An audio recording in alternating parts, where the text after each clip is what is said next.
आगे चलिए। किसी भी वस्तु के अस्तित्व को सिद्ध करने के लिए तीन प्रकार के प्रमाण काम में लिए जाते हैं। नंबर 1 प्रत्यक्ष प्रमाण, नंबर 2 अनुमान प्रमाण, नंबर 3 शब्द प्रमाण। मैं इन्हीं 3 प्रमाणों को लेकर के भगवान के अस्तित्व के विषय में कुछ विचार विमर्श करूंगी आप लोगों के साथ। पहला है प्रत्यक्ष प्रमाण। ये बहुत संकुचित प्रमाण है। इससे तो हमारे सांसारिक विषयों की ही सिद्धि नहीं हो पाती। इस प्रमाण से बहुत कम काम चलता है। देखो, अगर हम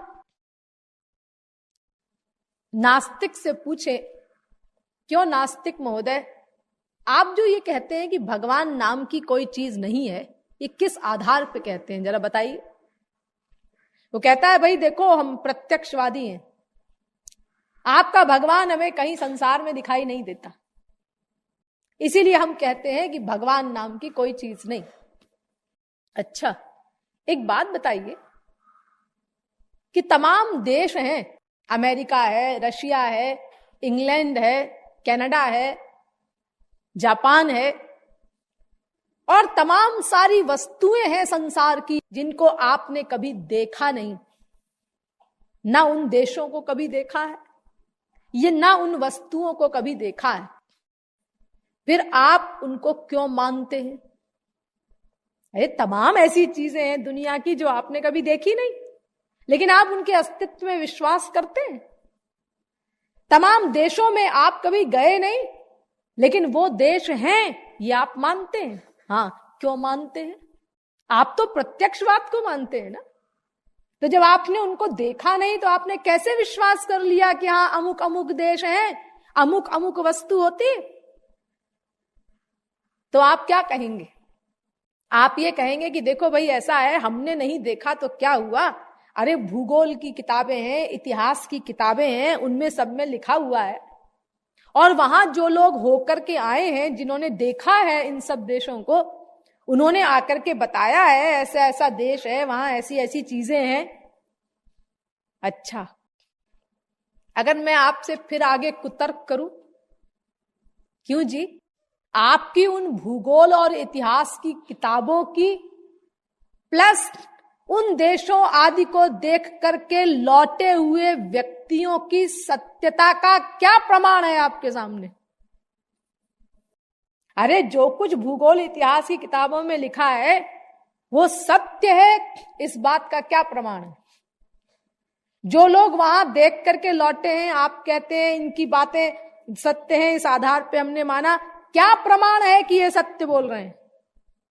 अब आपकी बोलती बंद हो जाएगी और आपको कहना पड़ेगा अंत में कि भाई अगर आपको इन भूगोल इतिहास की किताबों पर विश्वास नहीं है, या उन लोगों के बताए हुए कथन पर जिनके आधार पर मैं कह रहा हूं आपसे कि ये सब देश हैं, ये सब वस्तुएं हैं, आपको विश्वास नहीं है, तो सीधी सीधी बात है, हम जैसा बता रहे हैं आप उस रास्ते पर जाकर के, उस रास्ते के अनुसार चल करके और खुद दिखाइए कि हाँ भाई वो अमेरिका आदि देश है या नहीं है। हाँ, अब आए ना तुम सही रास्ते पर। यही बात तो आस्तिक कहता है। आस्तिक कहता है कि भाई जो शास्त्र वेद मार्ग बताते हैं, जो महापुरुष लोग मार्ग बताते हैं, तुम उस मार्ग पर चल करके देखो। अगर तुमको भगवान न मिले तब तुमको ये कहने का अधिकार है कि भगवान नाम की कोई चीज नहीं। जब तुम उस मार्ग पर चले ही नहीं तो तुम्हें ये कहने का क्या अधिकार है कि भगवान नाम की कोई चीज नहीं? अरे ये जो अल्पज्ञ लोग हैं संसार के, जिन्होंने भूगोल इतिहास की किताबें लिखी, उनकी लिखी हुई बातों पर तो तुमने विश्वास कर लिया, तो फिर ये शास्त्र वेद आदि जो भगवान और महापुरुषों की वाणी है, जो सर्वज्ञ है, उन महापुरुषों की वाणी को मानने में तुम्हें क्या ऑब्जेक्शन है? अरे जब तुम संसार के अल्पज्ञ लोगों की बातों पर विश्वास कर रहे हो, उन पुस्तकों पर विश्वास कर रहे हो, उनके कथन पर विश्वास कर रहे हो, तो फिर ये सर्वज्ञ महापुरुषों भगवान की बनाई हुई पुस्तकों में कुतर्क करने का तुमको क्या अधिकार है? अरे पहले साधना करके देखो। तुम्हारे नास्तिक संप्रदाय में बड़े बड़े लोग हुए हैं, तुम तो हो क्या? हिरण्यकशिपु, रावण, ये बड़े बड़े नास्तिक, इनको भी अंत में हार माननी पड़ी, और तुम बिना बात दुराग्रह कर रहे हो कि हाँ भगवान को नहीं मानेंगे, भगवान नाम की चीज नहीं, क्योंकि वो दिखाई नहीं देता। प्रत्यक्ष प्रमाण मानते हैं हम तो। अरे प्रत्यक्ष प्रमाण का मतलब समझते हो क्या होता है? प्रत्यक्ष प्रमाण का वास्तविक अर्थ ये होता है कि जिस साधन को करने से किसी वस्तु का प्रत्यक्ष हो सकता हो, उसी साधन को करने से अगर वो वस्तु न दिखाई पड़े, तब वो वस्तु प्रत्यक्षवाद से असिद्ध होती है। देखिए, ये कान है, हाँ, ये क्या करता है? शब्द को सुनता है। आंख है, ये क्या करती है? रूप को देखती है। क्यों जी? कान तो रूप को नहीं देख सकता ना, ना। आंख तो किसी के शब्द को नहीं सुन सकती ना, ना। तो ऐसे ही भगवान एक आध्यात्मिक तत्व है। उस आध्यात्मिक तत्व का प्रत्यक्ष आध्यात्मिक उपाय से ही होता है। भौतिक साधनों के द्वारा दिव्य भगवान का प्रत्यक्ष नहीं हो सकता। देखो, यूं समझो, अगर मैं आपको यूं ये दिखाऊं, बताइए ये मेरे हाथ में क्या है? आप कहेंगे रूमाल है, तौलिया है। हाँ, अब मैं इसको हटा दूं और आपसे पूछूं, अब बताओ वो तौलिया है कि नहीं? आप कहेंगे नहीं। ये आपको कैसे मालूम चला कि तौलिया था और तौलिया नहीं है? आंख से मालूम चला। तौलिया है ये कैसे ज्ञात हुआ? आंख के द्वारा ज्ञात हुआ। तो तौलिया नहीं है ये कैसे ज्ञात होगा? ये भी आंख से ही होगा। यानी जिस चीज का अस्तित्व जिस साधन से सिद्ध होता है, उसका अभाव भी, उसका न होना भी उसी साधन से, उसी उपाय से सिद्ध होगा। इसी प्रकार भगवान आध्यात्मिक साधनों से प्रत्यक्ष होता है। इसीलिए भगवान नहीं है यह भी तभी सिद्ध होगा जब हम उन आध्यात्मिक साधनों को करने के बाद भी भगवान को न देख सकें। वो आध्यात्मिक साधन हमने कभी किए नहीं, तो फिर हमें ये कहने का अधिकार क्या है कि भगवान नाम की कोई चीज नहीं? कैसे कह सकते हैं हम ये? और अगर प्रत्यक्षवाद का मतलब आप ये लगाते हैं कि भाई जो कुछ दिखाई पड़ता है वर्तमान काल में हम तो उसी को मानते हैं, तो फिर तो सारा संसार ही असिद्ध हो जाएगा, क्योंकि आप देखते कितना है। अरे संसार तो कितना बड़ा है जिस पे आप विश्वास करते हैं, देखा आपने कितना है? फिर तो सारा संसार ही असिद्ध हो जाएगा। अरे स्थूल जगत में तमाम चीजें ऐसी हैं जिनको आप इन आंखों से देख ही नहीं सकते, ऐसी भी चीजें हैं। अरे बहुत से ऐसी चीजें हैं, बहुत से ऐसे तत्व हैं जिनको हम खुर्दबीन आदि से ही देख सकते हैं, वो दिखाई ही नहीं पड़ते इन आंखों से, तो क्या उनका अस्तित्व नहीं है? अरे कितनी चीजें ऐसी हैं, जैसे ज्ञान है, इच्छा है, प्रेम है, सुख है, दुख है, परिमाण है, गुरुत्व है।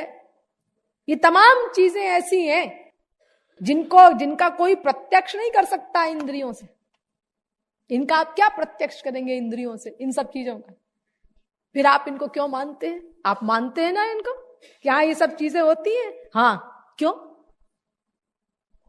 अरे देखो, ये जिन इंद्रियों से आप स्थूल जगत का प्रत्यक्ष करते हैं, स्थूल जगत की वस्तुओं का प्रत्यक्ष कर सकते हैं। मैं आपसे पूछती हूं कि क्या आप उन इंद्रियों से उन इंद्रियों का प्रत्यक्ष कर सकते हैं? नहीं कर सकते आप। देखो, इन आंखों से आप स्थूल चीजों को देखते हैं, हाँ, तो क्या इन आंखों से आप आंखों को देख सकते हैं? कहेंगे हाँ हाँ, क्यों नहीं देख सकते। कहां देखते हैं आप? कैसे देख सकते हैं? शीशे में देखते हैं। शीशे में देखते हैं। शीशे में जो आप देखते हैं वो आंख नहीं है, फिर वो आंख का गोलक दिखाई पड़ता है आपको। ये तो आंख का घर है, गोलक है। इस आंख के भीतर एक सूक्ष्म चक्षुरिंद्रिय होती है। वो चक्षुरिंद्रिय देखने का काम करती है। ये आंखें देखने का काम नहीं करती जो आपको दिखाई पड़ रही है शीशे में। ये कान जो इतने बड़े बड़े दिखते हैं, ये नहीं सुनते। इनके अंदर एक सूक्ष्म कर्णेंद्रिय होती है, वो सुनती है। तो ये इन इंद्रियों से तो हम इन्हीं इंद्रियों की सूक्ष्म जो शक्ति है, यानी सूक्ष्म इंद्रियों का प्रत्यक्ष ही नहीं कर सकते। वो इंद्रिय अपने आप को ही नहीं देख सकती, तो फिर इंद्रियों से परे है मन, हम उससे उसको क्या देखेंगे? मन से परे है बुद्धि, उसको क्या देखेंगे? बुद्धि से परे है आत्मा, उसको क्या देखेंगे? हाँ, तो प्रत्यक्षवाद से हम क्या सिद्ध कर सकते हैं? लेकिन हम इन सब चीजों को मानते तो है ना? हाँ, मानते तो है। तो क्यों मानते हैं आप? अरे देखो, हम आपको एक प्रत्यक्ष प्रमाण देते हैं भगवान के अस्तित्व का। आप हर अवस्था में अपने आप का अनुभव करते हैं। 3 अवस्थाएं होती हैं, जागृत अवस्था, स्वप्न अवस्था, सुषुप्ति अवस्था। इन तीनों अवस्थाओं में हम मैं का अनुभव करते हैं, अपने आप का अनुभव करते हैं। जो मैं पहले ये वर्क कर रहा था, फिर मुझे नींद आ गई तो मैंने ये स्वप्न देखा, फिर उसके बाद मुझे गहरी नींद आ गई, मैं 2 घंटे सोता रहा, फिर अब मैं जागा हूं।